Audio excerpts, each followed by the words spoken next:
How do you think Kaido found out he could turn into fire? Must be kind of useful, right? Like you're in a pinch, your food needs to be reheated, so you boom turn into fire and you... Oh shoot, I vaporized my macaroni. Hello humans of the world, I'm Dawn of the World. Welcome aboard and welcome back. After missing last week's chapter discussion due to a bout of housemate catching the spicy cough while we both were away, meaning I couldn't come home because I had a movie to shoot, induced homelessness, I am back. I've shot my film so things are a little bit less chaotic for the next couple of weeks before we immediately enter another shooting period, but then after that my course is complete. Is this the camera on an angle?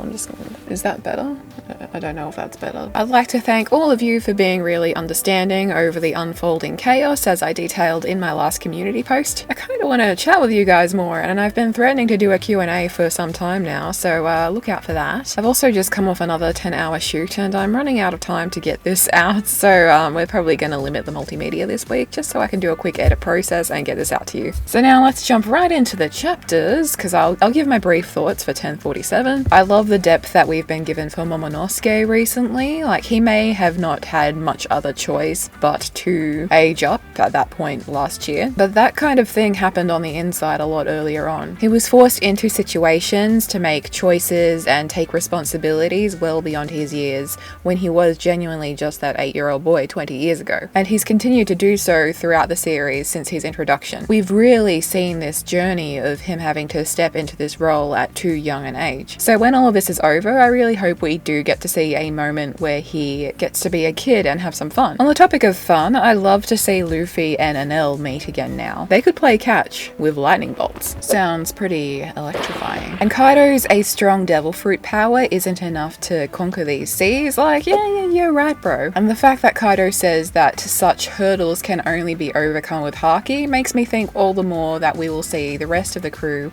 who doesn't have Haki yet go on to develop it. I mean, the fact that they've made it this far without apparently needing it is impressive enough in and of itself. But I feel like maybe Elbaf would be a good time for the rest of them to, get on top of that, because while they've made it this far without it, they're probably going to need it or could benefit from it later in the series. Several chapters back, I even actually thought that Robin had developed armament Haki, but it turns out that wasn't really the case, which I actually don't mind because it could mean we'll get another epic fight with Robin later on in the series where she does develop it. And now we get to jump right into the next chapter, which is a real treat. We left this chapter on a similar cliffhanger to a couple of the other recent chapters, but this chapter was also brilliantly composed and unexpectedly emotional. We really got to see things from the perspective of the citizens of Wano country and the torment that they've endured for 20 years. And I don't know about you guys, but for me, this chapter hit a bit harder than any other chapter that's explored the struggles of the people of Wano to date. The struggles of the people was so palpable and poignant throughout this entire chapter, particularly the flashback. This is probably the most dire a condition in which the Straw Hats have entered a country or kingdom. Like, the fact that with this panel here, we don't even know who this person or their baby are, but the desolation and the despair that this image evokes just brings more power to the fact that these characters are unnamed. This is the shared experience of hopelessness of the people of Wano. Oda's choice of showing this side of things now, coupled with all of their wishes floating up into the sky, where yet unbeknownst to them, Luffy, who has pretty much just been revealed to be the sun god, to be Joy Boy, is fighting for that very freedom they've been dreaming of for decades. I feel like we could really be very close to the end, guys. Luffy's about to liberate everyone so hard. You want freedom? He's gonna bring it. You want a feast? A party? He's got you. You want to laugh from the bottom of your heart despite the decades of hardship, of misery, and to live the life that you never thought you could? My boy puts the joy in Joy Boy. I can actually imagine a point in the post-Wano arc where Chopper and the Dr. Minx are able to cure the victims of the smile fruit, and then he sees all of them laughing, and at first he thinks, oh no, it didn't work. Except it did work, and all of that laughter and joy is genuine and real. And then they have the biggest party and the biggest feast anybody has ever seen. Like, we're getting a massive party after Wano, I think, and I hope. And the beautiful part is that symbolically at the end of this chapter, you can see that all of their wishes, that their dreams are about to come true. We literally see this lantern wishing for Orochi's demise, met with Orochi Orochi cocking it, via Denjiro slaying him once and for all. And I have to say, while I would have loved for Hiyori to make the final blow on Orochi, it was still a joint effort, and like Hiyori, Denjiro was present for and experienced each of those 20 years. Like Hiyori, he had a part to play under Orochi, the very man who had caused them so much suffering. And I can only imagine the kind of misery that Denjiro and Hiyori both went through, so it was really satisfying to see them both take him down in such a way. I feel like Kaido's subsequent defeat has got to be on the way soon now, with the one glaring fact that I don't think we've seen his awakening standing in the way. Maybe that's what his fiery thing is, but that's yet to be confirmed. And this could throw a whole spanner in the works through a possible hint that this isn't quite Luffy's final form either, since even in this incredible awakened Gear 5 Joy Boy form, Luffy is still kind of struggling against an unawakened Kaido, which just goes to show how strong Kaido is. To be fair, Kaido is also kind of struggling now against this Joy Boy Luffy, but what about when he awakens?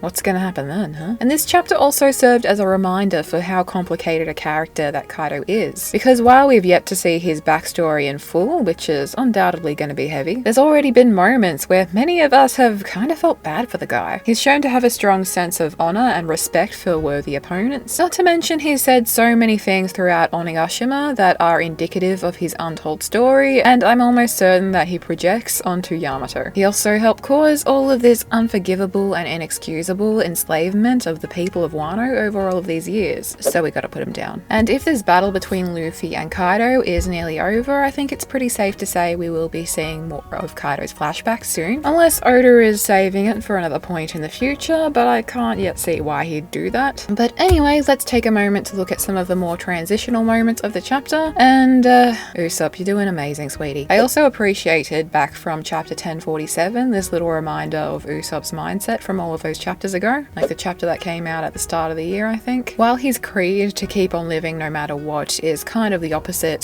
to that of the more sacrificial samurai outlook, there is still a lot of honor in refusing to die. I spoke about this a few months back, and I think that possibly in some time to come it will warrant its own video, especially if it's further explored in an upcoming arc. Furthermore, I'm wondering if Oda is setting Usopp up to enter Elbaf at a low point. This is an idea I first heard from IMD King, which I love, since it would add a lot of narrative value not only to Elbaf but to Usopp's entire character arc. Also, check out Hamlet just hanging out there. How you doing, buddy? You know, Hamlet really became such a ride or die suddenly. I guess that's just the power of the Kibidango. But you in there, you don't need the power of the Kibidango to become a ride or die with me by subscribing to my channel. I'm trying to be subtle. I kind of want Hamlet to become friends with Kaku. I reckon that'd be pretty sweet. What a strange pair. Anyway, I have a few things to work on them, one of them being possibly a new setup. I mean, it's pretty cozy under this bed here, but I think we can do slightly better. Let me know what you thought of the chapter. I'm Dawn of the World, and I will see you next time. Later, guys.